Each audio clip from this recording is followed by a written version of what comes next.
3 years and 6 months. It's not too long of a wait, right? The Team Tampa and the Sports Commission are in the final stages of officially bringing Super Bowl 2021 to Tampa Bay. But does the big game really equal a big payoff? Exposure-wise for me, yes. But our Noah Pransky thinks that the headaches of the event aren't necessarily worth the trouble. Still, there are many questions that need to be answered when it comes to the Super Bowl. We broke down the 5 most important. 10 Investigates, Noah Pransky goes looking for answers. Woke up this morning, we didn't have a Super Bowl, and now we do. The initial reaction was excitement all across Tampa Bay. But do you know the real cost of hosting a Super Bowl here?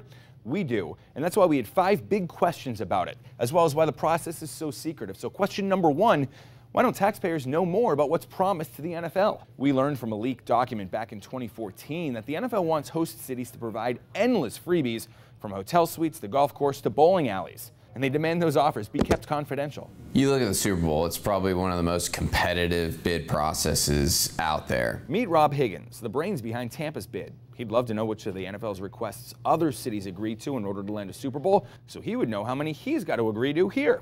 But transparency in bidding doesn't do the NFL any favors, and, well, if you want to host a Super Bowl, you've got to play by their rules. If our first bid came to light, I don't know that we would have had a second one, or a third, or a fourth. But one thing watchdogs have worked hard to expose over the years answers question number 2.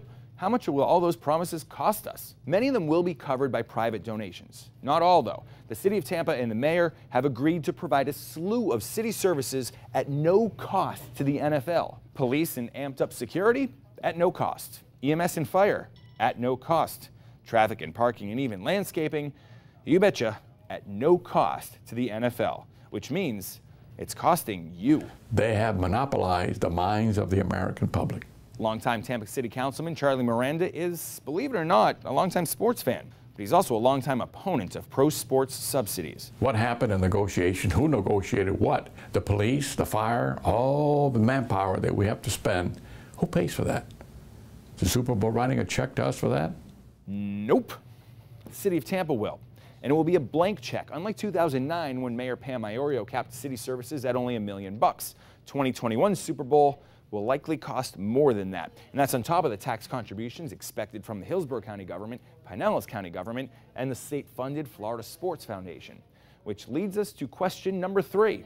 Mayor Bob Buckhorn, why should the taxpayer be paying for any of it when the city's revenues are a tenth of what the NFL's are? They are, and we all recognize that sports is a business, and to some degree it's in the business of municipal extortion.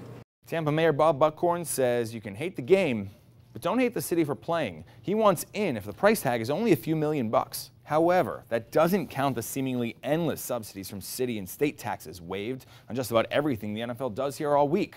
You and I don't get those perks.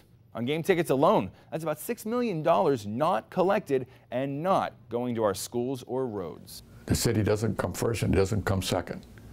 Greed comes first and more greed comes second. We will continue to pursue these things. We're going to be financially responsible in terms of how we pursue them, but I think it's well worth the investment.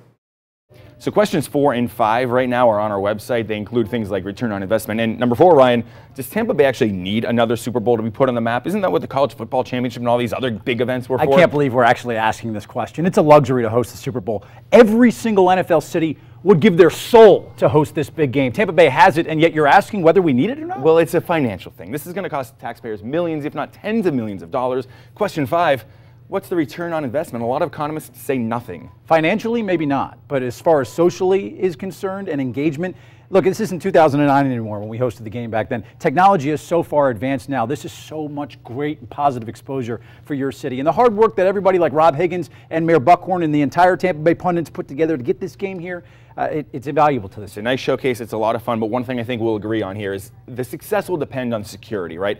Is it going to be like 2017, the national championship game, where it was a great event, everyone from the city came out? Smashing hit. Or will it be like the 2012 RNC, where security was such an issue, it was a disruption? We don't need that here in February in Tampa Bay. We'll continue this conversation on Facebook. The debate goes on. But find out all 5 questions and answers right now on our website, WTSP.com.